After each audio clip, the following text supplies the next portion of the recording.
Welcome back. My name is Jim Caseman. For those of you that have just tuned in, we're talking on a series on faith.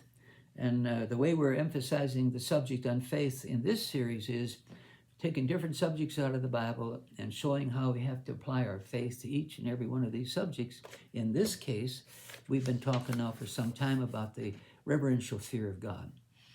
And if we're going to have a reverential fear towards God, then we need to know some things about God. So we've been studying his unique attributes and now his moral attributes. And of course, as we attach our faith to each one of these attributes, then our reverential fear and honor towards God will just continue to increase in our hearts and will become much more effectual in our walking and working together with God. All right, so we left off in the last session talking about that God is merciful and gracious. And there was just a couple of examples of many. I suppose all of us have examples of God's mercy. But I remember many years ago, Kathleen and I, let's see now, we had Ann and Annette. So I guess we had the two girls at that time, Annette being Desi the oldest and Annette the second oldest. Well, we were visiting Kathleen's parents out on the farm, and they live on Mercer Lake. And of course, the lake, it runs right up against their pasture. So we went down to the lake, and I did a little bit of fishing, and right from the shore. And Kathleen and Desi and Annette was sleeping in the car. That's how it was.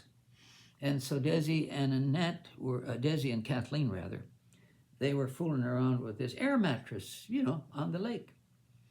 Well, then all of a sudden I realized, hey, wait a minute. They just got caught up with the wind, and now they're out. They're being taken out to the lake, and of course the dog is out there. He swam out there, this German Shepherd, and of course he's got sharp claws. But before that, there was a slow leak in that air mattress. And so they get caught out in the middle of the lake with a flat air mattress. That's not good. But anyway, without thinking, I quickly, got my shoes off, and I'm in the water. And I'm not a swimmer, but I dog paddled crazy speed. And I got out there to where they were. I got a hold of the air mattress, and I started coming in all I could, just with one arm swimming, with one arm pulling in.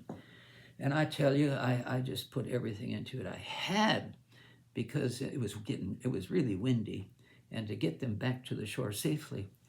And I remember it was really crazy, and all of a sudden I got this warm feeling, just a warm feeling over me, and I just let go. I knew it was over with. I'd put every ounce of energy I had into it. And when I let go, immediately I touched bottom. I was at the shore.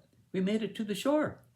And of course, I couldn't see that. I was laying sideways there, swimming and whatever. And here it was. And of course, I crawled out. And of course, Desi and Annette, Desi and Kathleen were safe. They were on the shore. I crawled up on the shore, and of course, I just started dry heaves. And of course, it was just God's mercy. That's all I can say. God's mercy, because I was not a swimmer. And of course, we all ended up safe that day. And then there was another time, and of course, I don't know why, but let me take back here to Psalms 30 real quick and see just why I underlined that one or wrote it down. But anyway, I had written it down, so I'll just go look at it. In Psalms 30 and in verse 3. Oh, yeah. Psalms 30, verse 3. O Lord, you brought my soul up from the grave. But then these last two lines. You have kept me alive that I should not go down to the pit. Well, I involved in a car wreck, which I don't have time to go into right now. But the bottom line was I hit a concrete bridge abutment with my car, which was, the needle was buried. In other words, it was somewhere over 120 miles an hour when I hit this concrete bridge abutment. And the car went into pieces. They gave me up for dead for 3 days and 3 nights. So that was on a Sunday morning, and I regained consciousness on a Wednesday, as I recall, and I was still alive. And like I said, they gave me up for dead for those 3 days. And I came back. And all I can say it was the mercy of God. And this was in 1964. And let's see, this is 2024. Must have been the year 2022, just a couple of years ago. I don't know how many times now. I've been in the ministry, for over 40 years. How many times I've read the Bible, I don't know. And how many times I've read the book of Psalms. But now I'm reading verse 3 of Psalms 30.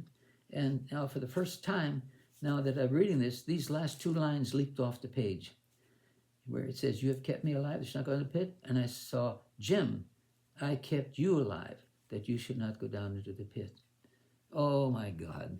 So it was nothing but the mercy of God that my life was spared that Sunday morning. And it was just shortly after that, I attended a funeral of 2 classmates of mine. And we were same age in high school and all of that. But 2 classmates of mine, and who, I don't know what happened. They came home at late in the morning, and somehow the car left the road and hit a road approach. And the car rolled and whatever, and they both were killed. And I attended their funeral. And I'm thinking, these 2 ended up dead.